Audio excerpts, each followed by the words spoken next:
आग के बेटे चैप्टर 3। उन पांचों ने विजय के अचेत जिस्म को देखा और ठंडी सांस ली, मानो उस जोकर की बोरियत भरी बातों से छुटकारा पाकर किसी बड़ी परेशानी से छुटकारा पाया हो। ऑस्टिन का वातावरण पूर्णतः शांत था। सिर्फ इंजन की घुर्र घुर्र का ही साम्राज्य था। ऑस्टिन तीव्र वेग से सड़क के सीने को रौंदती जा रही थी। बात उस समय की है जब विजय की चेतना लौट रही थी। कराकर उसने आंखें खोल दी। उसके सिर के पिछले भाग में उस स्थान पर जहां हमलावर ने हमला किया था बुरी तरह से पीड़ा हो रही थी। वहां एक घूमड़ बन गया था जो बुरी तरह टीस रहा था। कराकर उसने आंखें खोल दी। धीरे धीरे करवट ली तो उसे अनुभव हुआ कि आसपास का स्थान गीला है, अतः उसे पानी डालकर होश में लाया गया। अपने आसपास का दृश्य देखा। उसे कुछ धुंधला सा नजर आया। उसने महसूस किया कि वे किसी चमचमाते हॉल में पड़ा है। धुंधला दृश्य धीमे धीमे स्पष्ट होने लगा। उसने देखा कि वह एक गोल हॉल के बीचों बीच फर्श पर पड़ा था। सामने एक शक्तिशाली सा युवक हाथों में रिक्त बाल्टी लिए खड़ा था, जो इस बात का प्रमाण था कि इस बाल्टी में कुछ क्षण पूर्व पानी था जो उसके ऊपर डाल दिया है और जिसके कारण उसकी चेतना वापस लौटी है। उसने चारों ओर देखा तो पाया कि हॉल में लगभग 25 शक्तिशाली इंसान हैं, जिनके जिस्मों पर ग्रीन लिबास और सिर पर लाल कैप है। कुछ समय तक तो विजय दृश्य को निहारता रहा। हॉल में शांति थी। अचानक विजय उछलकर खड़ा हो गया और बाल्टी वाले को घूरता हुआ बोला, अमा यार, तुम हमें पहले बता देते कि मरने के बाद ऐसी जन्नत में तुमसे मुलाकात होगी तो कसम खुदा पहलवान कि हम जन्म लेने से पहले ही मर जाते। हाथ में खाली बाल्टी लिए व्यक्ति अजीब ढंग से पलके झपकाने लगा, किंतु तभी विजय के पीछे खड़ा एक अन्य ग्रीन लिबास वाला व्यक्ति बोला, मिस्टर विजय, अगर अब एक भी लफ्ज़ बोले तो हज़ारों गोलियां तुम्हारे जिस्म को छलनी कर देंगी। अमा यार, हरियाले विजय झटके के साथ उसकी ओर घूमकर बोला, अगर तुम्हारे पास शर्म नहीं थी तो मुझसे कह दिया होता। मैं तुम्हें 56 छुरी की दुकान से 10-5 किलो शर्म ला कर दे देता। अमा यार, जरा ये तो सोचो कि मैं जब मरा नहीं था तो दुनिया वाले बोलने के लिए मना करते थे, और मरने के बाद तुम यानी यमराज के चमचे बोलने पर कर्फ्यू लगा रहे हो। मुझे तुरंत अल्लाह मियाँ की अदालत में ले चलो। मैं तुम पर मानहानि का दावा करूंगा और अल्लाह मियाँ से पूछूंगा कि जब हर जगह बोलना मना है तो फिर ये ज़ुबान क्यों दी गई। यानी कि सोचो। विजय न जाने अभी क्या क्या बकता, किंतु एकाएक उसके पीछे से शक्तिशाली ठोकर पड़ी और वह मुंह के बल फर्श पर गिरा। विजय फर्श पर पड़ा ही पड़ा। अभी कुछ कहने ही जा रहा था कि थम गया।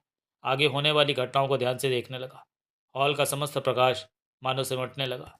समस्त हॉल में गहन शांति का साम्राज्य हो गया। विजय भी चुपचाप फर्श से उठकर खड़ा हो गया। स्टेज पर चमचमाता सा विचित्र नकाबपोश प्रकट हुआ। उसके समस्त जिस्म पर रंग बिरंगे बल्ब जले हुए थे। नकाब पर किसी चमकीले पदार्थ से आग के बेटे शब्द लिखा हुआ था। हॉल में उपस्थित अन्य सभी लोग अत्यंत आदर के साथ नकाबपोश के स्वागत में झुक गए। अभी हॉल में सन्नाटा था। यह एकाएक विजय के साथ सभी चौंक पड़े। हॉल में पिक पिक की तीव्र ध्वनि गूंज रही थी। नकाबपोश भी धीमे से चौंका और अगले ही पल वह धीमे से चलता हुआ दाईं ओर पहुंचा। वहां उपस्थित एक स्विच दबाया तो दाईं ओर की दीवार एक धीमी सी ध्वनि के साथ एक ओर को हट गई। वहां एक कमरा नजर आने लगा जिसमें लाल प्रकाश प्रसारित हो रहा था और वहां एक विशाल मशीन रखी थी। हॉल में चूंकि धुंधला सा प्रकाश था, विजय को लगा जैसे कुछ करने के लिए समय उपयुक्त है। अतः उसने जेब में हाथ डाला, किंतु निराश होकर रह गया, क्योंकि जेब रिक्त थी। अतः समस्त हथियार अचेतन की अवस्था में उससे जुदा कर दिए गए थे। वह फिर से वह फिर ध्यान से लाल कमरे को देखने लगा। विचित्र नकाबपोश ने मशीन का एक स्विच दबाया और माइक हाथ में लेकर बोला, यस सर, आग स्वामी स्पीकिंग। तुमने मिस्टर विजय को गिरफ्तार कर ही लिया? दूसरी ओर से अत्यंत घुर्राहट भरा सर उभरा। Yes sir. वे इस समय हॉल में ही है, नकाबपोश आदर के साथ बोला। विकास कहाँ है? नंबर 2 में कैद कर लिया गया है सर। वेरी गुड, आवाज़ ने आगे समझाया। मिस्टर विजय को नंबर 3 में सतर्कता के साथ रखो और साथ ही एक अत्यंत महत्वपूर्ण आदेश सुनो। उस पर तुरंत और इसी समय कार्य करना है। विजय के कान उसी ओर लगे थे। नकाबपोश का स्वर उभरा। आप आज्ञा दीजिए सर। प्रोफेसर हेमंत को जानते हो? दूसरी ओर से पूछा गया। हेमंत का नाम सुनते ही विजय के कान खड़े हो गए। उत्तर में नकाबपोश कह रहा था, जी हाँ, आप शायद उन्हीं हेमंत की बात कर रहे हैं जो भारत की निगाहों में महान वैज्ञानिक है। बिल्कुल, मैं उन्हीं की बात कर रहा हूँ। भारत की निगाहों में ही नहीं, वे विश्व की निगाहों में महान वैज्ञानिक है। हमें रिपोर्ट मिली है कि प्रोफेसर हेमंत शीघ्र ही आग के बेटों के रहस्य को पहचानने जा रहे हैं। सिर्फ इतना ही नहीं, उनका यह भी कहना है कि वे आग के बेटों से टकराने का वैज्ञानिक ढंग भी निकाल लेंगे। क्या इस प्रकार हमारे आग के बेटे महत्वहीन ना हो जाएंगे? निसंदेह सर, ये हमारे लिए भयानक खतरा है। अब इस प्रोफेसर हेमंत का क्या किया जाए? मेरे विचार से उसे दुनिया से मुक्ति दिला दी जाए। क्या आप बेवकूफ़ी की बातें कर रहे हो आग आग के स्वामी? दूसरी ओर से गुर्राया स्वर उभरा। क्या प्रोफेसर हेमंत जैसे महान वैज्ञानिक को मार देना उपयुक्त है? और हमें वैज्ञानिकों की आवश्यकता रही है। क्या हेमंत हमारे काम नहीं आ सकता? हमें हेमंत को मारना नहीं है। तो उसका अपहरण कर लिया जाए सर। अभी तो रात शेष है, अतः यह काज आज ही की रात को कर लिया जाए। जैसी आज्ञा सर, नकाबपोश ने कहा। उसके बाद वे कुछ देर तक आपस में ही बातें करते रहे। फिर संबंध विच्छेद करके स्विच दबाकर नकाबपोश ने वह कमरा बंद किया और स्टेज पर आकर विजय से संबोधित होकर बोला, मिस्टर विजय। अबे मियाँ चमचमाहट, विजय चहक कर बोला, जरा ही अपना पर्दा हटाकर अपना हसीन थोबड़ा तो दिखा दो। इस नकाब के पीछे छुपे थोबड़े को देखकर चौंक पड़ोगे मिस्टर विजय? क्यों, क्या हमें चौंकने की बीमारी है? ये तो तभी पता लगेगा जब यह नकाब उठे। तुम थोबड़ा तो दिखाओ, वादा करता हूँ कि नहीं चौंकूंगा। ये तुम्हारे अपने सोचने का ढंग है। फिलहाल इतना जान लो कि तुम चौंकोगे अवश्य। खैर, तुमसे बातें बाद में होंगी। पहले बॉस के आदेश का पालन कर लें। उसके बाद विजय को वहाँ से ले जाया गया। वातावरण अभी स्याह रात के दामन की कैद से मुक्त नहीं हो पाया था। चारों ओर उसी प्रकार का सन्नाटा, वही नीरवता, वही भयानकता व्याप्त थी।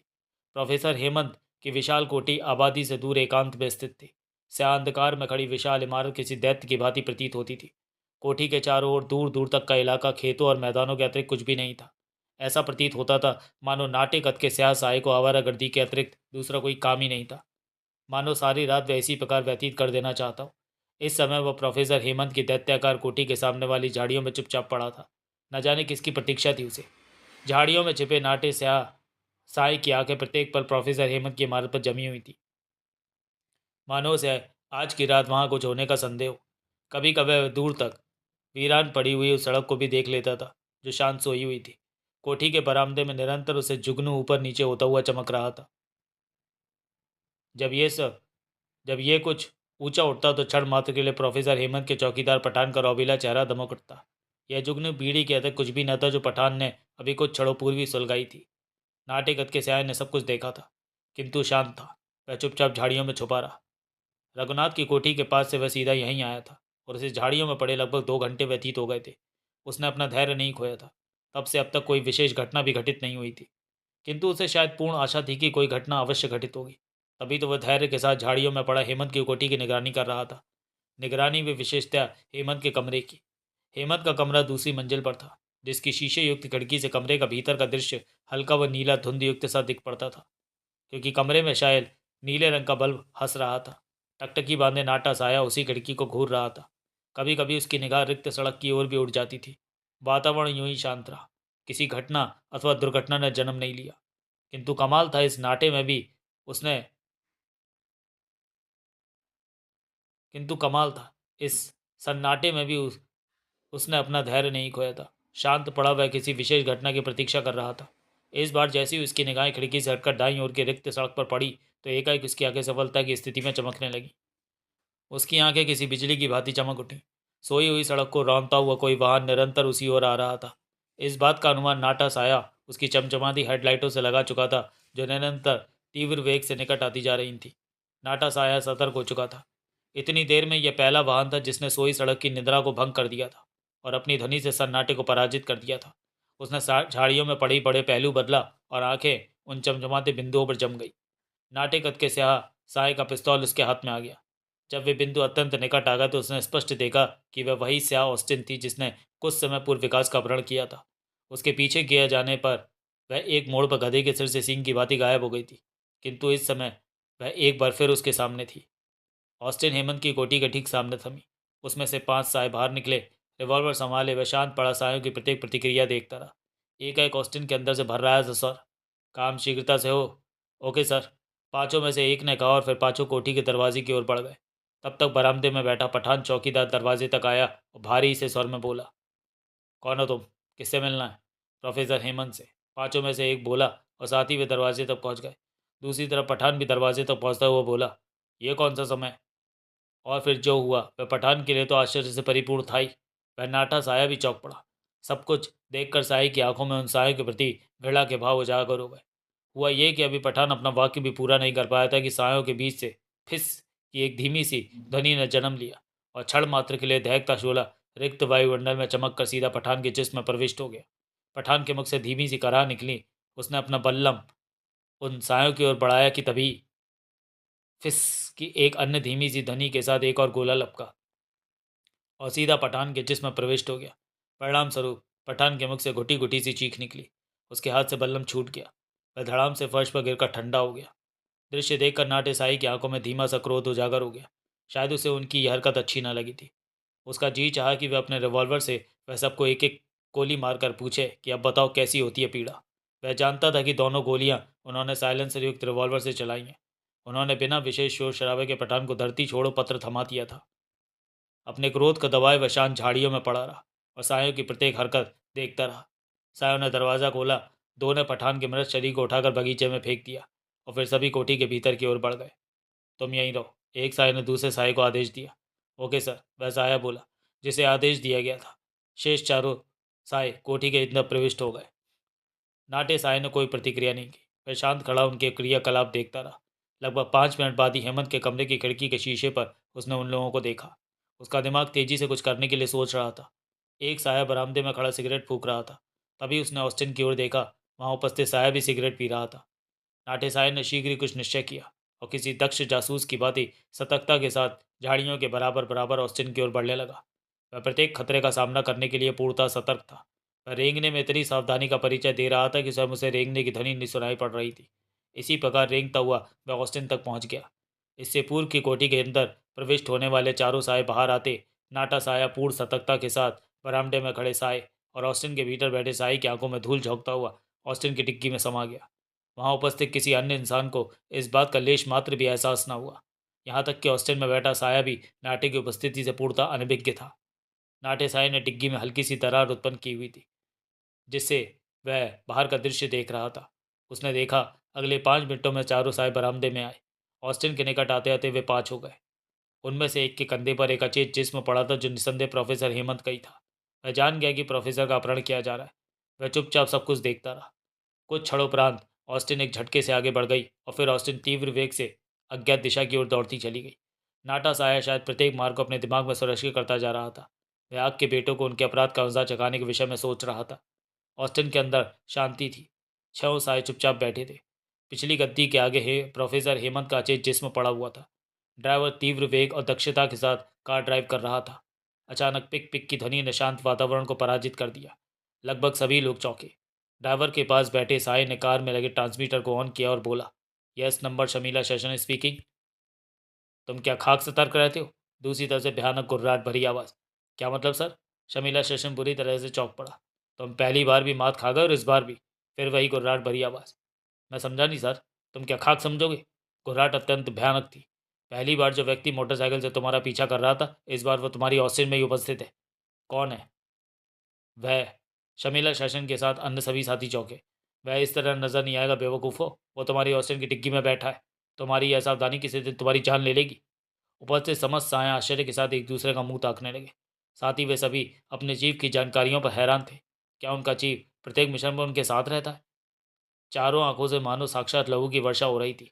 दोनों की आंखों से खून की बूंदें मानो बस टपकने ही वाली थी। भयानक नीगरों के मजबूत हाथों में उसकी कटार दबी थी। वह निरंतर खतरनाक ढंग से अंधेरे की तरफ बढ़ रहा था। इस भयानक नीगरों का नाम काउंटरमैन ने शायद जिमोरा बताया था। यह अगला दृश्य चल रहा है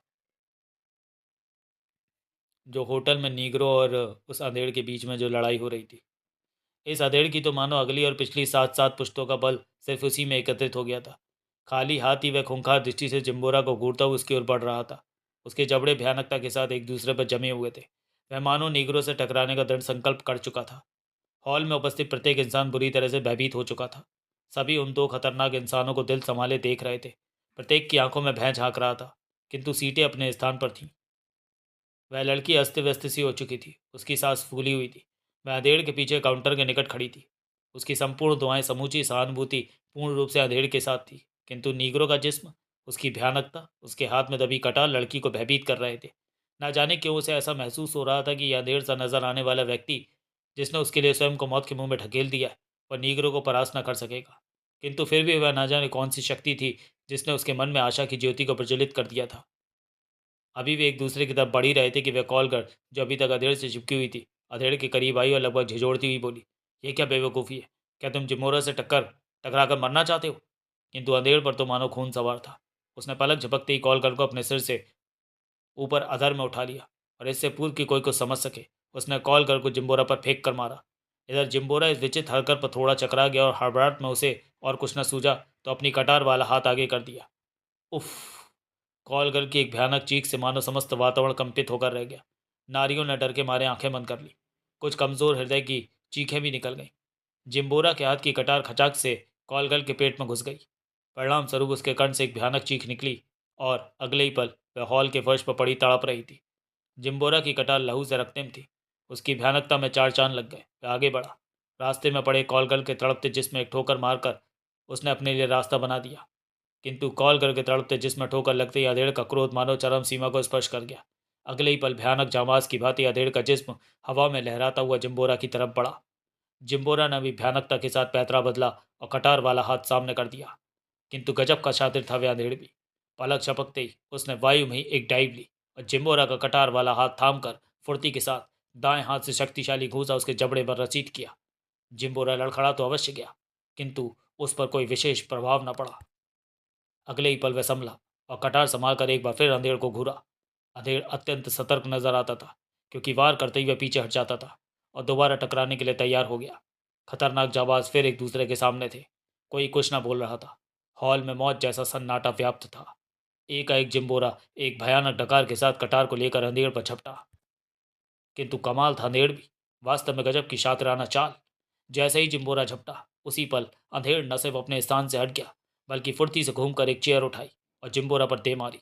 जिम्बोरा एक तो वैसी वार के खाली जाने पर लड़खड़ा गया था, और ऊपर से चेयर आकर लगी तो वह वास्तव में हड़बड़ा गया। किंतु कमाल था जिम्बोरा भी। वह भी गजब की फुर्ती का परिचय देता हुआ खड़ा हो गया।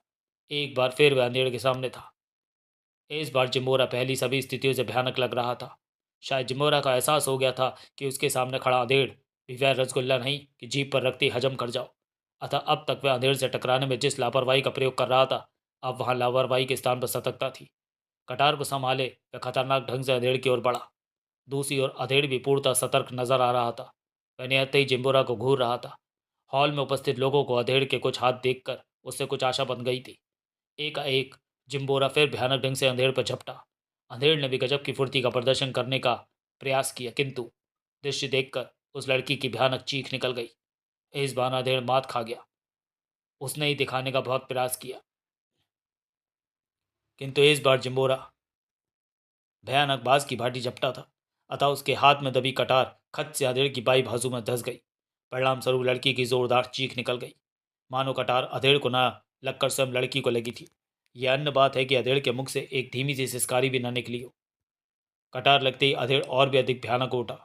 इधर कटार उसके बाएं हाथ में धसी, उधर उसके दाएं हाथ का शक्तिशाली हाथ जिम्बोरा की ठीक नाक पर पड़ा। जिम्बोरा के कंठ से निकलने वाली चीख इतनी भयानक और डरावनी थी कि समस्त हॉल दहल गया। उसकी नाक से लहू बहने लगा। घूसा वास्तव में इतना शक्तिशाली था कि किसी साधारण आदमी के लगता तो निश्चित रूप से वह संसार से उठ जाता, किंतु जिम्बोरा पर सिर्फ यह प्रभाव पड़ा कि वह सीटों से उछलता हुआ फर्श पर जा गिरा। साथ ही उसके कंठ से एक भयानक चीख निकल गई।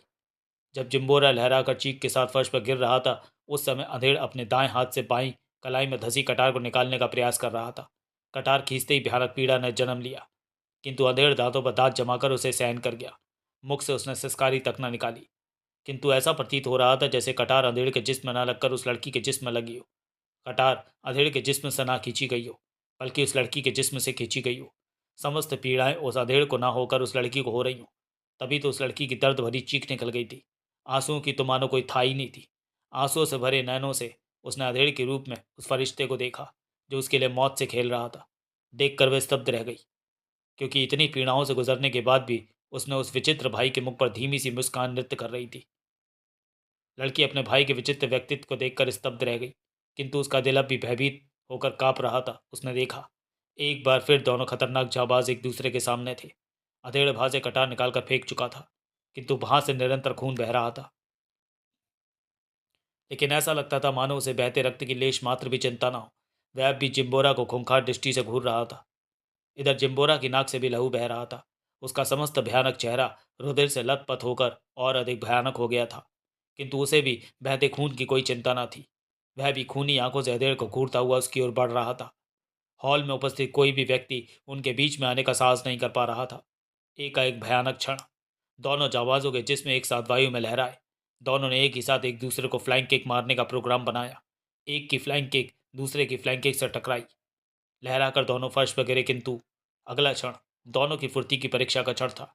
दोनों ने ही अपनी संपूर्ण फुर्ती का प्रदर्शन करके उठकर एक दूसरे को दबोचने का प्रयास किया, किंतु इस प्रयास में सफलता मिली जिम्बोरा को। जिम्बोरा यहाँ अंधेड़ की अपेक्षा अधिक फुर्तीला निकला। प्रयास तो अंधेड़ ने भी बहुत किया, किंतु वह एक मेज में इस प्रकार उलझ गया था कि उस मेज को अपने सिर से हटाने में कुछ समय लग गया, जबकि जिम्बोरा खुले फर्श पर गिरा था। अतः वह कुछ पहले ही खड़ा हो गया। अंधेड़ को खड़ा होने में केवल इतना ही विलंब हुआ जितने समय में उसने मेज अपने ऊपर से हटाई, किंतु यही क्षण मात्र का विलंब उसके लिए भयानक खतरा बन गया। जिम्बोरा क्योंकि सरलता से उससे पूर्व खड़ा हो गया, अतः वह अपनी मजबूत बाहें फैलाकर भयानक ढंग से एक डरावनी डकार के साथ अधेड़ पर झपटा और उसने उठने का प्रयास करते हुए अधेड़ को धर दबोचा। न सिर्फ धर दबोचा, बल्कि एक भयानक दांव की चपेट में ले लिया।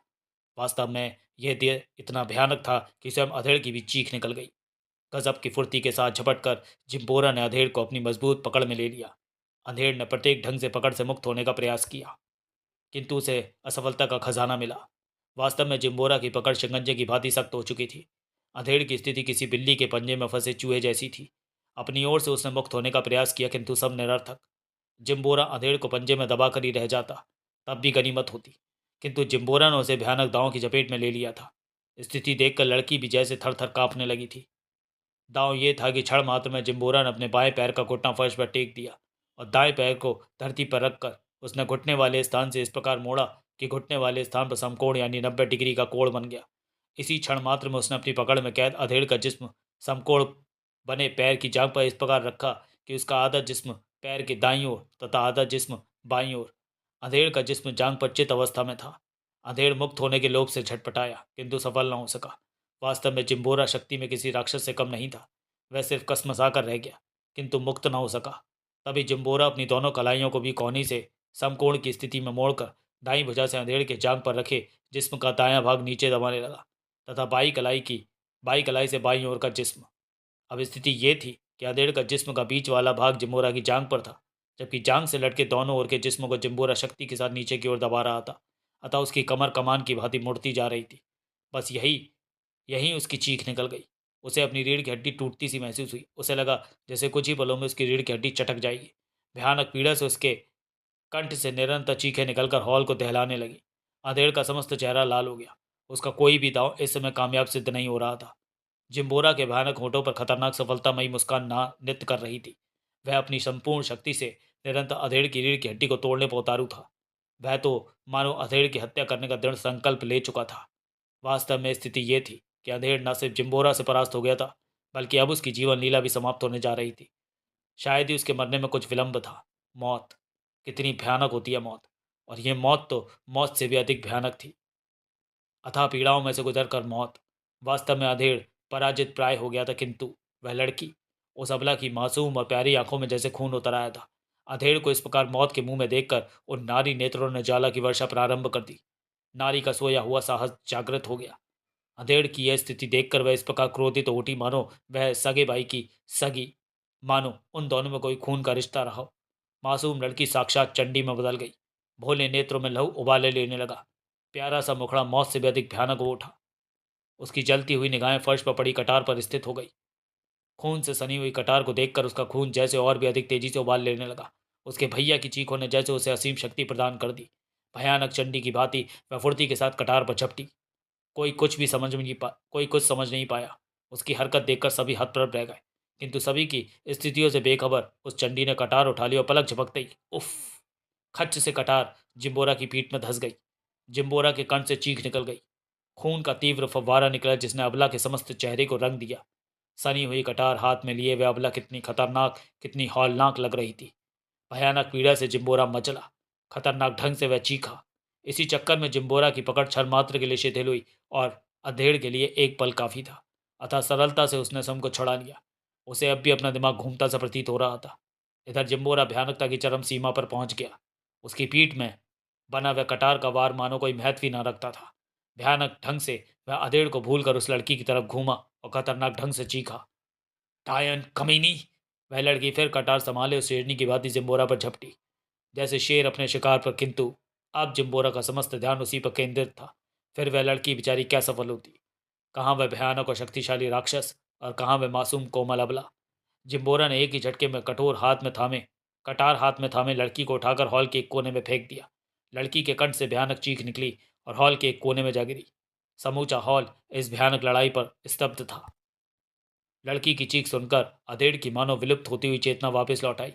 वह एकदम सजग होकर उठ खड़ा हुआ और लड़की की स्थिति देखकर मानो उसमें अपरिमित शक्ति का संचार हुआ। वह अपनी संपूर्ण शक्ति से जिम्बोरा पर झपटा। इस बार जिम्बोरा ने लाख चाहा कि वह किसी तरह अधेड़ को रोक सके, किंतु लगता था कि जैसे किसी अनजाने प्रेत की शक्ति और फुर्ती सिमट कर अधेड़ के जिस्म में आ गई है।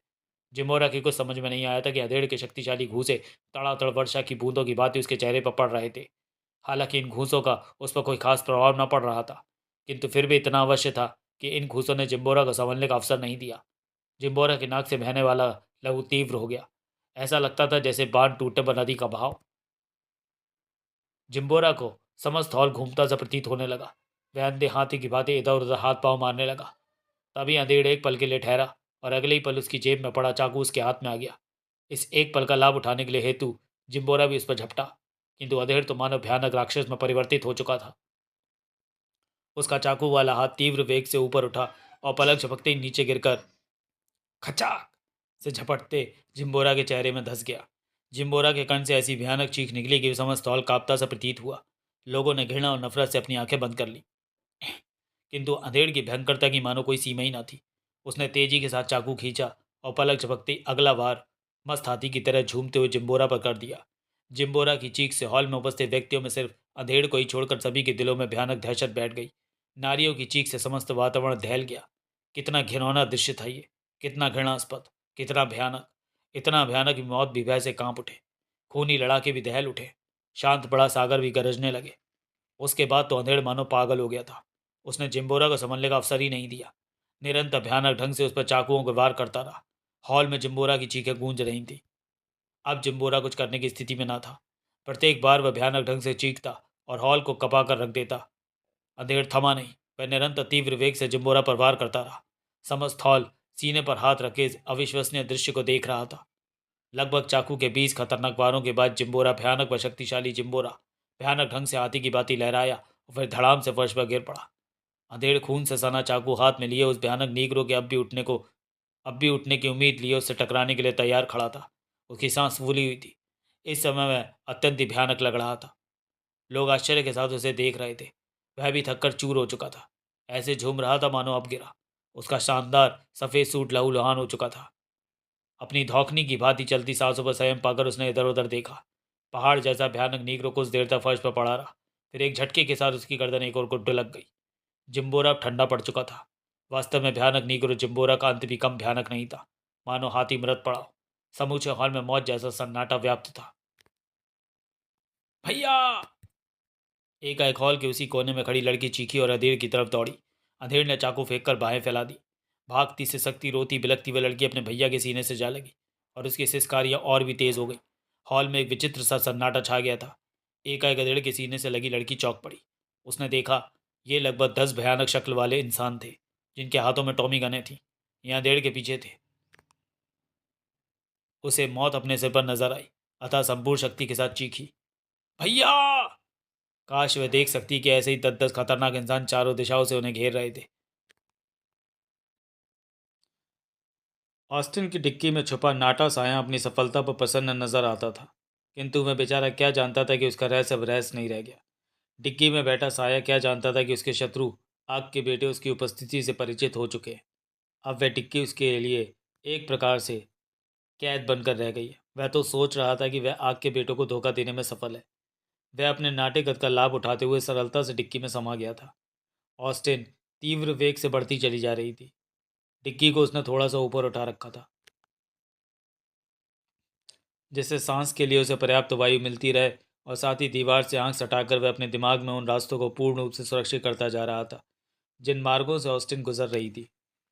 यह यात्रा इसी क्रम के साथ लगभग 30 मिनट तक निरंतर चलती रही। वह आराम से बैठा मार्ग को अपने मस्तिष्क में सुरक्षित करता जा रहा था। उसी समय वह धीमे से चौंका जब तीव्र वेग से चलती ऑस्टिन का वेग धीमा पड़ने लगा। उसने चारों ओर का निरीक्षण किया। आसपास दूर तक बेहद जंगल था। कहीं कोई इमारत कम से कम उसे तो दिखाई न दी। चारों ओर पूर्व काजल सा काला अंधकार। कहीं कहीं खेतों के बीच बने ट्यूबवेल के बल्ब चमक रहे थे, वरना तो सर्वत्र अंधकार था। सिर्फ स्याह काजल सा अंधकार। कभी कभी जुगनू चमक उठते। ऐसा लगता था मानो छोटी चिंगारियां वायु में चकरा रही हों। धीमी पड़ती हुई ऑस्टिन अचानक स्थिर हो गई। उसने धीमे से ऑस्टिन की टिक्की गिराकर उस दरार को समाप्त कर दिया और सांस रोककर बाहर की आहट लेने का प्रयास करने लगा। उसके कान बाहर ही लगे हुए थे। उसकी समझ में कुछ नहीं आ रहा था कि ऑस्टिन यहाँ जंगल में रोकने का क्या उद्देश्य है। उसकी समझ में कुछ ना आया, किंतु वह चुपचाप आड़ लेने का प्रयास करता रहा। कुछ कदमों की आहट से उसने महसूस किया ऑस्टिन में उपस्थित सायों में से कुछ साए बाहर आए हैं। दरवाज़ा बंद होने की ध्वनि ने उसके इस विचार की ठोस पुष्टि कर दी। फिर वह ध्यान से कदमों की आहट सुनने का प्रयास करने लगा। अचानक उसने महसूस किया कि चार साए उसकी टिक्की की ओर बढ़े। फिर उसे ऐसा महसूस हुआ कि मानो वे चार साए बाहर टिक्की के पास ही थम गए हों। उसका दिल बुरी तरह से धड़का। भय का पंजा उस पर प्रभुत्व जमाने लगा। अजीब हालत हो गई उसकी। आने वाले भयानक क्षणों के विषय में सोचकर माथे पर पसीने की बूंदें उभर आई। वास्तव में अगले कुछ पलों में आने वाला समय अत्यंत खतरनाक था। क्या उसका रहस्य खुल गया? वह कौन है? क्या आपके बेटे जान गए? नहीं, उसके दिल ने कहा। यह रहस्य तो वे किसी भी कीमत पर नहीं जान सकते, किंतु ऐसा लगता है जैसे ये लोग इसकी डिक्की में उपस्थिति से परिचित हो गए, किंतु कैसे? वह तो अत्यंत सतर्कता के साथ डिक्की में बैठा था। फिर अगर ये उसे देख लेते तो वहीं समाप्त कर देते। फिर उसे वहाँ क्यों लाया गया? उसके दिमाग में स्वयं ही प्रश्न उठते और उसका उत्तर स्वयं ही खोजने का प्रयास करता, किंतु कोई भी ऐसा विचार उसके दिमाग में ना आ सका जो पूर्ण रूप से उसे संतुष्ट कर सके। क्षण भर में उसके दिमाग में विचारों का उत्थान पतन हो गया, किंतु वह किसी निर्णायक विचार पर न पहुंच सका। उसे अब भी ऐसा आभास सा हो रहा था मानो वे लोग अभी टिक्की के बाहर ही खड़े हों। उसका रिवॉल्वर अपनी जेब में था और टिक्की ऐसी थी कि उसमें अगर वह रिवॉल्वर निकालने की कोशिश करता तो आवाज़ होने का भय था, क्योंकि टिक्की इतनी छोटी थी कि वह अपना रिवॉल्वर जेब से निकालने में असमर्थ था। उसका दिल बुरी आशंका से धड़क रहा था। उसे लग रहा था कि बस अब उठी टिक्की, और वास्तव में उसका भय सत्य सिद्ध हुआ। अगले ही पल टिक्की उठा दी गई। नाटा साया कुछ भी कहने की स्थिति में नहीं था। सामने तीन छायाएं खड़ी थी, जिनमें से दो के रिवॉल्वरों का रुख उसी की ओर था। तीसरे ने टिक्की उठाई थी। नाटा साया शान से अपने स्थान पर पड़ा रहा। तभी एकाएक रिवॉल्वर वाला कड़े स्वर में गुर्राया, अगर कोई भी चालाकी दिखाने की कोशिश की तो गोली मार दूंगा। डिक्की में पड़े पड़े साए ने हाथ ऊपर उठा दिए। वह बुरी तरह फंस गया था। बाहर आओ, उसी इंसान ने आदेश दिया। नाटे साई के पास आज्ञा पालन करने के अतिरिक्त अन्य कोई चारा नहीं था, अतः वह चुपचाप डिक्की में से बाहर आ गया। उसने ध्यान से अपने चारों ओर का निरीक्षण किया तो स्वयं को दो रिवॉल्वरों और एक निहत्थे इंसान से घिरा पाया। इस समय तो वे लोग ऐसे निर्जन स्थान पर थे जहाँ दूर दूर तक कोई इमारत दृष्टिगोचर नहीं होती थी। स्या अंधकार की चादर ने जंगल के वातावरण के भयानकपन में चार चांद लगा दिए थे। दूर दूर तक किसी का पता न था। नाटा साया इतना नाटा था कि उन लंबे तगड़े सायों के बीच बालक सा लगता था। अचानक ऑस्टिन के अंदर से आवाज़ आई, कौन है? चेहरे पर काला नकाब है सर, निहत्थे व्यक्ति ने उत्तर दिया। बोलता हुआ भी वह निरंतर नाटे को घूर रहा था। नाटा शांति के साथ हाथ ऊपर किए खड़ा रहा, मानो उसे अब अपने पकड़े जाने का भय न हो। इसे यहाँ ले आओ। ऑस्टिन के अंदर से फिर आदेशात्मक स्वर गूंजा। चलो। नाटे साय के पीछे रिवॉल्वर लगाए साया रिवॉल्वर का दबाव बढ़ाकर बोला। ना जाने क्यों नाटे के अधरों पर धीमी सी मुस्कुराहट तैर गई। हाथ ऊपर किए ही वह आगे बढ़ गया। कुछ ही समय उपरांत वे लोग ऑस्टिन के बाहर आगे की ओर चले गए। तभी ऑस्टिन के अंदर से आदेश देने वाले व्यक्ति के साथ सभी बाहर आ गए। सिर्फ प्रोफेसर हेमंत का चेत जिस्म अंदर रह गया। बाहर आकर आदेश देने वाला साया बोला, कौन हो तुम? प्रश्न सीधा नाटे से किया गया। तुम्हारी मौत, नाटा साया गुर्रा कर खतरनाक शब्दों में बोला। क्या मतलब? आदेश देने वाला साया एकदम से क्रोधित होकर गुर्रा है। लगता है तुम्हारी मौत निकट आ गई है, खींच लो इसका नकाब। आदेश के साथ ही एक साया नाटे की ओर बढ़ा। इस बार नाटा साया थोड़ा सा भयभीत हुआ। क्या उसका रहस्य इतनी शीघ्र खुल जाएगा? शायद भय रहस्य खुलने का था, किंतु वह आदमी नहीं रुका। वह नाटे साई के निकट आया और जैसे ही उसने नाटे साई का नकाब खींचने के लिए हाथ बढ़ाए, तभी एक आश्चर्यजनक घटना घटी। सभी चौंके थे। वास्तव में वह चौंकाने वाली बात भी थी। सभी एक पल के लिए स्तब्ध रह गए। जैसे ही उस व्यक्ति का हाथ नाटे का नकाब नोचने हेतु आगे बढ़ा, ठीक उसी समय वहाँ वीरान जंगल में उनके रहस्य में बॉस की यानी आग के स्वामी की गरजदार और भर्राई हुई भयानक आवाज़ गूंजी, ठहरो। इस एक शब्द ने सबको चौंका दिया। सभी स्तब्ध से रह गए। एक बार तो वे काँप भी गए, क्योंकि यहाँ निर्जन जंगल में आग के स्वामी की आवाज़ गूंजने का मतलब था कि उनका बॉस उनके साथ रहता है, उनकी प्रत्येक हरकत पर निगाह रखता है। अतः कभी भी वे गलत कदम उठाएं तो वह स्वामी की नज़रों से ना छुप सकेगा। उन्होंने स्वामी की आवाज़ पर स्वामी की तलाश में इधर उधर नजरें दौड़ाई, किंतु जंगल के कारण आवाज़ कुछ इस प्रकार प्रतिध्वनित हुई थी कि सहज ही अनुमान लगाना संभव न था कि आवाज़ कहाँ से आ रही है। अभी उनका आश्चर्य कम नहीं हुआ था कि स्वामी की आवाज़ फिर गूंजी, अभी इसकी नकाब मत उतारो, इसे आंखों पर पट्टी बांध कर ले आओ। सभी ने अपने स्वामी के आदेश को सुना और स्तब्ध रह गए। कुछ समय तक तो वे आश्चर्य के सागर में गोते लगाते रहे।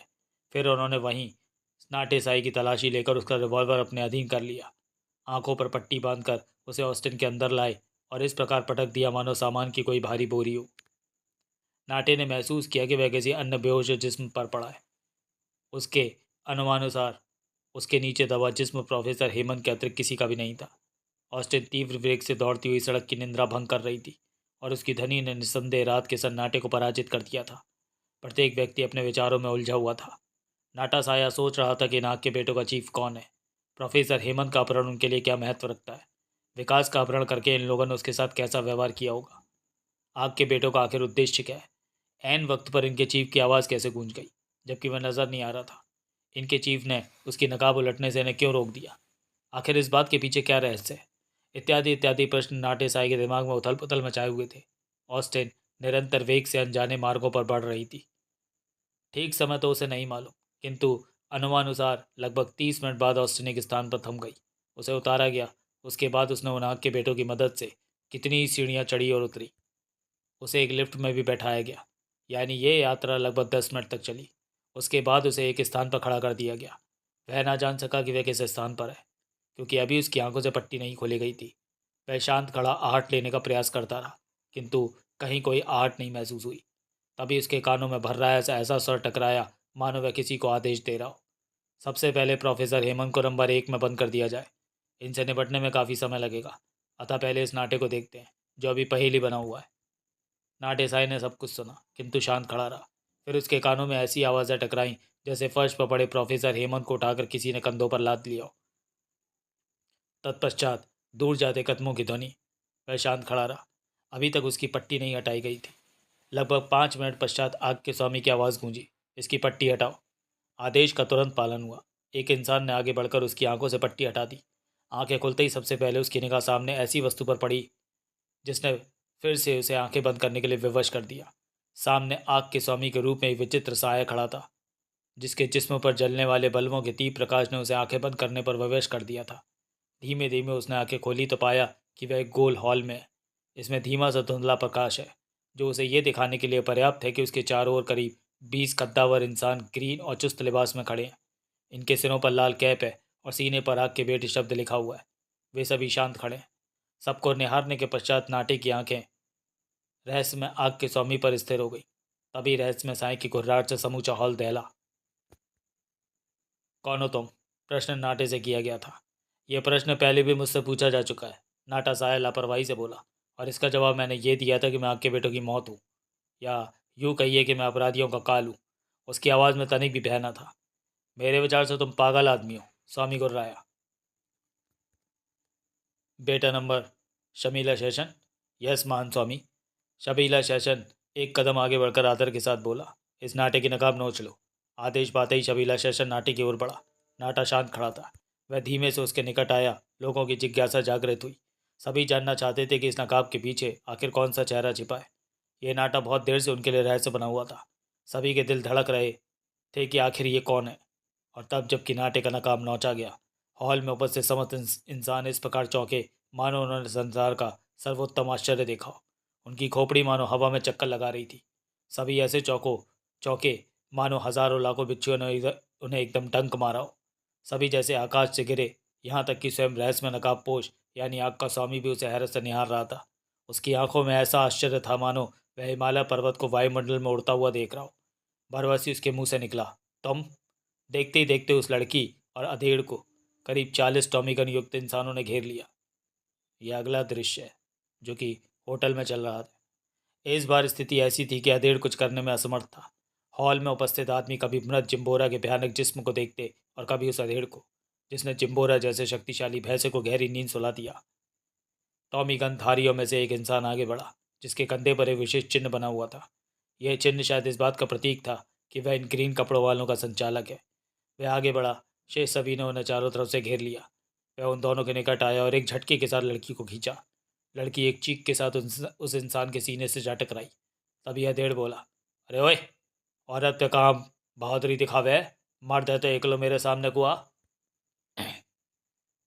अंधेड़ का उपरोक्त वाक्य सुनकर वह इंसान अर्थपूर्ण ढंग से मुस्कुराया और बोला, मानता हूँ चौधरी, मानता हूँ कि तुम बहुत बहादुर हो, किंतु मैं ये नहीं मानता कि हमारे जिम्बोरा जैसे आदमी को तुम जैसा साधारण आदमी ना सिर्फ परास्त कर दे बल्कि उसकी हत्या भी कर दे। दूसरी बात, तुम्हारे लड़ने का ढंग साधारण जोशीले इंसान जैसा नहीं बल्कि किसी संयमी और चतुर शातिर जैसा है। और तीसरी बात ये कि तुम जब सुपरिटेंडेंट की कोठी से फरार हो रहे थे उस समय तुम्हारे वार्तालाप करने का ढंग चौधरी वाला नहीं बल्कि किसी भयानक अपराधी जैसा था। बोलो, क्या अब भी तुम ये कह सकते हो कि तुम्हारा ये चौधरी वाला चेहरा कृत्रिम नहीं? उसके शब्द सुनकर अधेड़ के होठों पर रहस्य में मुस्कान उभर आई तथा वह बिल्कुल ही बदले हुए स्वर में बोला, जो तुम कह रहे हो वह बिल्कुल सही है, किंतु हमारी बात अकेले में हो तो अधिक उपयुक्त होगा। वह हॉल में उपस्थित आदमियों पर निगाह मारकर बोला। उसके परिवर्तित होते व्यक्तित्व ने सभी की आंखों में आश्चर्य को जन्म दिया। सभी उसे इस प्रकार देख रहे थे मानो वह चिड़ियाघर का नया एवं आश्चर्यजनक अजूबा हो। वह लड़की भी उसे गहन आश्चर्य से देख रही थी। उसकी समझ में नहीं आ रहा था कि यह सब क्या होने लगा। आओ मेरे साथ, कंधारी बोला, किंतु अगर किसी प्रकार की भी चालाकी दिखाने की चेष्टा की तो प्रत्येक टॉमी गन से एक एक गोली भी निकली तो तुम जीवित नहीं रहोगे।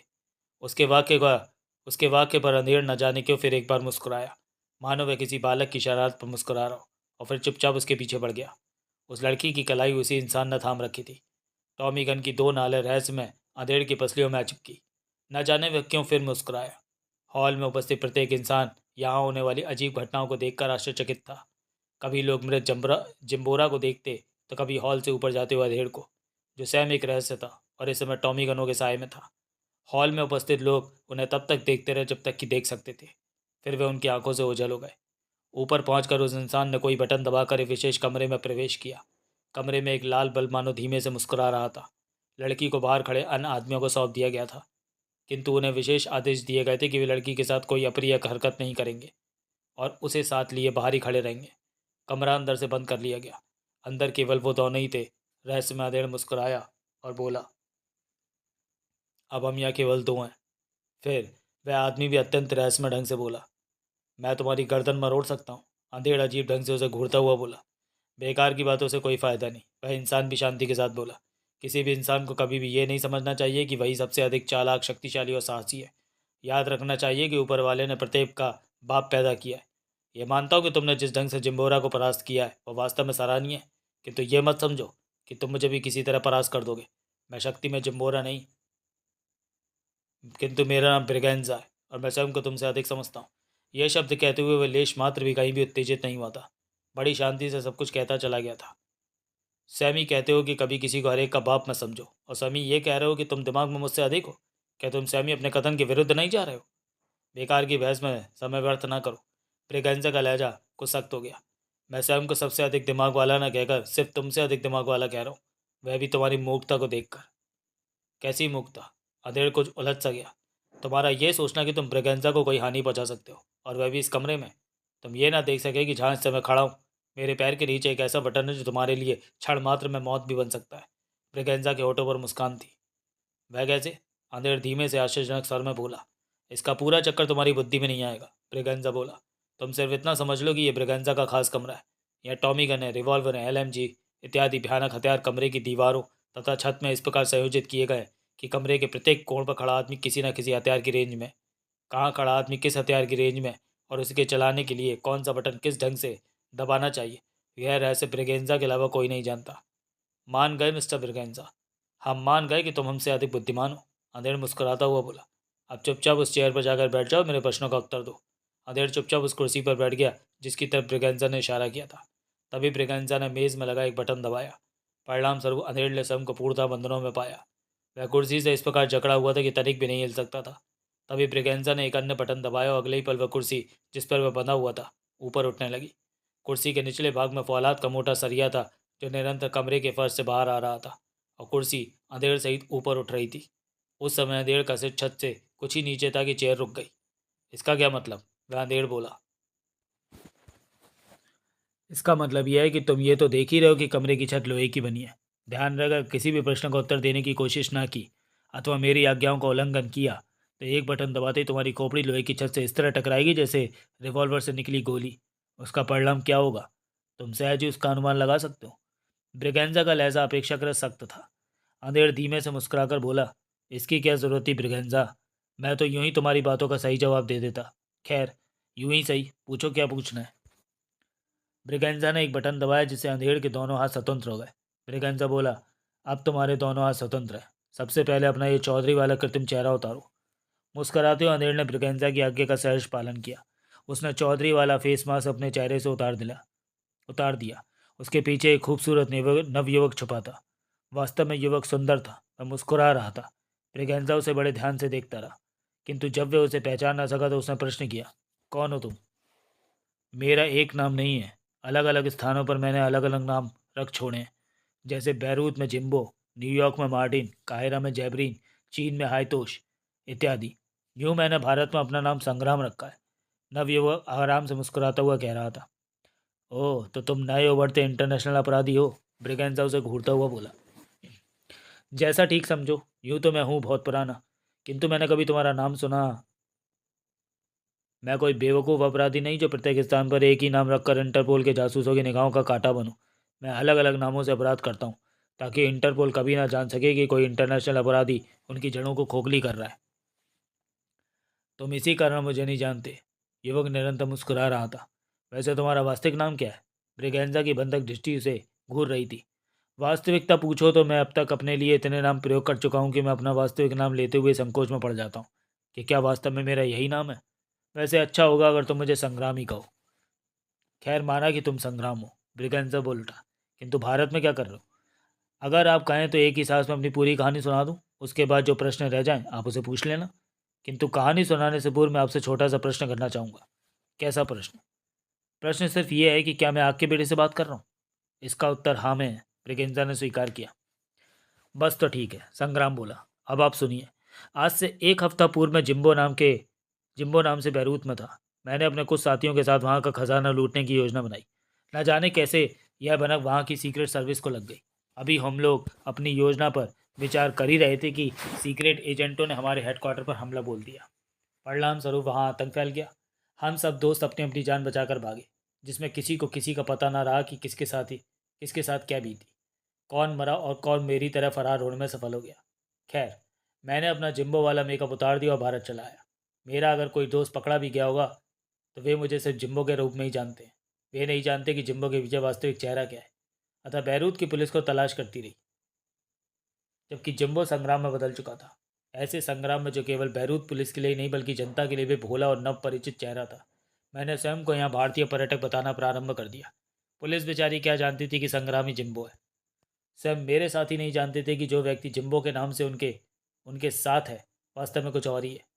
खैर, बैरूत से मैं भारत आया। यहाँ अधेड़ का रूप धारण करके अपना नाम घासीराम रख लिया। यहाँ आते ही मैंने आग के बेटों के विषय में सुना। वास्तविकता ये थी कि मैं भारत में किसी ऐसे शक्तिशाली संगठित अपराधी दल की तलाश में था जिसके साथ रहकर मैं कार्य कर सकूं। इसलिए आग के बेटों से मुलाकात करने में घासीराम बना ही रघुनाथ की कोठी की पिछली गली में गया था, किंतु वहाँ किन्हीं अनजाने लोगों से टकरा गया। तभी रघुनाथ की कोठी का दरवाज़ा खुला और एक व्यक्ति वहाँ से कूदकर मेरी सहायता करने लगा। फिर अचानक वे अनजाने लोग पता नहीं कैसे मरने लगे। खैर, तभी मिलिट्री के जवानों के गली में आने की ध्वनि ने मुझे चौंकाया। मुझे क्योंकि अपने पकड़े जाने का भय था, अतः अपने मददगार को धोखा देकर मैं बड़ी कठिनाई से उस बालक के जरिए यहाँ से निकला। और अंत में आज जब जिम्बोरा उस लड़की को घसीट रहा था तो मुझे क्रोध आ गया और उससे भिड़ गया। उसके बाद अचानक तुमसे मुलाकात हुई और मैं समझता हूँ ये अच्छा हुआ, क्योंकि मैं तो स्वयं ही तुम्हारे दल में शामिल होना चाहता था। संग्राम ने गहरी सांस ली। ब्रिगेंजा ठंडी सांस लेकर बोला, तो इस समय मैं जो चेहरा देख रहा हूँ क्या वह वास्तविक है? नकली चेहरा तो तुमने अपनी चालाकी से उतरवा ही लिया, अतः यह चेहरा मेरा वास्तविक चेहरा है। वैसे नाम वास्तविक नहीं है, संग्राम मुस्कुराकर बोला। ब्रिगेंजा को उसकी कहानी सुनकर लगा कि वास्तव में यह व्यक्ति काफ़ी दूरदर्शी और चालाक है। शक्ति और लड़ने का ढंग वह देख ही चुका था। वास्तव में ब्रिगेंजा इस व्यक्ति के व्यक्तित्व से प्रभावित था, अतः वह बोला, तो तुम हमारे साथ काम करना चाहते हो? पहले ही कह चुका हूँ, मैं स्वयं इसके लिए उत्सुक हूँ, किंतु अब मैं एक शर्त पर काम करूँगा। शर्त? कैसी शर्त? ब्रिगेंजा उलझा। यही कि मैं अपनी इस वास्तविक सूरत को छिपा कर प्रतीक करूँगा। इससे हमें कोई मतलब नहीं है तुम्हारा अपना काम करने का ढंग है। तुम चाहे किसी भी मेकअप में कार्य करो। ब्रिगेंजा उसकी चालाकी पर मुस्कुराया। ब्रिगेंजा ये सोचकर मुस्कुराया कि कितना धूर्त है ये व्यक्ति, जो कभी अपनी असली सूरत को पुलिस रिकॉर्ड में नहीं आने देना चाहता। उसके बाद ब्रिगेंजा ने उससे कहा कि उसे आग के स्वामी के सामने पेश किया जाएगा। तत्पश्चात बटन दबाकर उसकी कुर्सी साधारण हालत में कर दी गई। उसे बंधनों से मुक्त कर दिया गया। उसने फिर अधेड़ वाला चेहरा लगाया और उसके बाद ब्रिगेंजा की आज्ञा पर उस लड़की को कमरे में भेजा गया। कमरा अंदर से फिर बंद कर लिया गया। अब कमरे में वे तीनों थे। लड़की सहमी सी खड़ी हो गई। उसकी समझ में कुछ नहीं आ रहा था कि ये सब क्या हो रहा है। तभी ब्रिगेंजा ने उसकी ओर देखा। लड़की ने नज़रें झुका ली। ब्रिगेंजा शांत और गंभीर स्वर में बोला, बैठ जाओ। वह लड़की हौले से उस कुर्सी पर बैठ गई जिसकी ओर ब्रिगेंजा ने इशारा किया था। तुम्हारा नाम क्या है? ब्रिगेंजा ने पूछा। सविता। लड़खड़ाते से शब्दों में उसने संक्षिप्त उत्तर बड़ी कठिनाई से दिया। तुम्हें वह आदमी कहाँ से लाया था? मैं। वह लड़की गर्दन उठाकर बड़ी कठिनाई से बोली, मैं होटल के बाहर से गुजरती हुई अपनी सहेली के साथ जा रही थी कि उस बदमाश ने मुझे पकड़कर अंदर खड़ेरा और उसके बाद वह कुछ न कह सकी, बल्कि उसके नेत्रों से आंसू निकल पड़े और फक कर रो पड़ी। तभी संग्राम बोला, अरे बड़ी पागल हो सविता बहन, अब क्यों घबराती हो? तुम्हारा भाई तुम्हारे पास है। भैया। सविता इस कठिन समय में एक अनजान को भाई के इस रूप में देखकर भावनाओं में बह गई। संग्राम के सीने से लग गई। तभी संग्राम ब्रिगेंजा से बोला, मिस्टर ब्रिगेंजा, मैंने सविता को अपनी बहन बना लिया, अतः किसी की भी गंदी नज़र में इसकी ओर उठती नहीं देख सकता। और इस समय यह ऐसे स्थान पर आ गई जहाँ प्रत्येक मर्द की नज़र प्रत्येक स्त्री के लिए गंदी होती है। अतः सबसे पहले मैं चाहूँगा कि सविता को उसके घर पहुँचा दिया जाए। ठीक है, ब्रिगेंजा ने बेहद ही गंभीरता के साथ बोला। सविता जी, आप कहाँ रहती हैं? 35 गांधी रोड। अब सविता की सिस्कियाँ समाप्त प्राय हो गई थी। पिता का क्या नाम है? ब्रिगेंजा का अगला प्रश्न। मेरे पिता वैज्ञानिक हैं, नाम है प्रोफेसर हेमंत। क्या? हेमंत? और ब्रिगेंजा की खोपड़ी मानो हवा में चकरा रही थी। संग्राम ने उसके चेहरे के बदलते भावों को अनुभव किया कि ब्रिगेंजा बुरी तरह चौंका है। उसके चेहरे पर उभरने वाले भाव सख्त हो गए थे। शायद उसके इरादों में भयानक परिवर्तन होना चाहता था। ब्रिगेंजा के बदले भाव आने वाले खतरे के प्रतीक थे। नाटे नकाब। अगला दृश्य। नाटे नकाब पोष का रहस्य तो आग के बेटों और आग के स्वामी पर खुल चुका था। उसे देखकर सब आश्चर्यचकित तो रह ही गए थे, किंतु न जाने उन्होंने क्या सोचा था कि उसे उसकी नकाब वापस करके कमरा नंबर 4 में एक प्रकाशित कैद कर दिया गया। इस समय भी उसके चेहरे पर वही काली नकाब थी। वैसे उसे आग के पेटों पर अपने रहस्य के खुलने का दुख था, किंतु ऐसा लगता था जैसे वह कुछ अंशों तक अपनी योजना में सफल भी था। कुछ आग के बेटे उसे इस कमरे में डाल गए थे। कमरा गोल था, जिसमें 0 वाट का छोटा बल्ब जल रहा था। एक तो उसका प्रकाश स्वयं ही अत्यंत क्षीण था, दूसरे बल्ब पर जमी गर्द ने उस और अधिक सहायता की थी। अतः छोटे से गोल कमरे में क्षीण सा पीला प्रकाश फैला हुआ था। वहाँ सिर्फ एक पलंग था जिस पर कपड़े बिछे हुए थे। वह शायद नाटे के सोने अथवा आराम करने के इरादे से डाल दिया गया था, और इस समय वह उसी पर पड़ा न जाने क्या सोच रहा था। एक नाटे नकाबपोश की निगाह अपने कमरे के दाईं ओर बने एक जंगले पर पड़ी। यह शायद रोशनदान था जो किसी अन्य कमरे में खुलता था, शायद नंबर 5 में। उसके दिमाग का न जाने कौन सा शरारती कीड़ा कुल बुलाया। वह यह सोचने लगा कि कमरा नंबर 5 में कौन होगा। यह देखने के लिए वह रोशनदान तक पहुंचने का उपाय सोचने लगा। उसे अधिक दिमाग नहीं लगाना पड़ा, तुरंत तो फुर्ती, किंतु इस सतर्कता के साथ कहीं कोई आहट उत्पन्न न हो। पलंग से समस्त कपड़े समेट कर एक ओर को रख दिए और पलंग उठाकर रोशनदान के नीचे दुपाया खड़ा किया। पलंग का दूसरा सिरा रोशनदान तक लगभग पहुंच ही गया। उसने फुर्ती के साथ कमरा अंदर से बंद किया ताकि अचानक ही कोई अंदर ना आ सके। फिर वह फुर्ती के साथ पलंग पर चढ़ गया और बहुत ही सतर्कता के साथ कमरा नंबर 5 में झांका।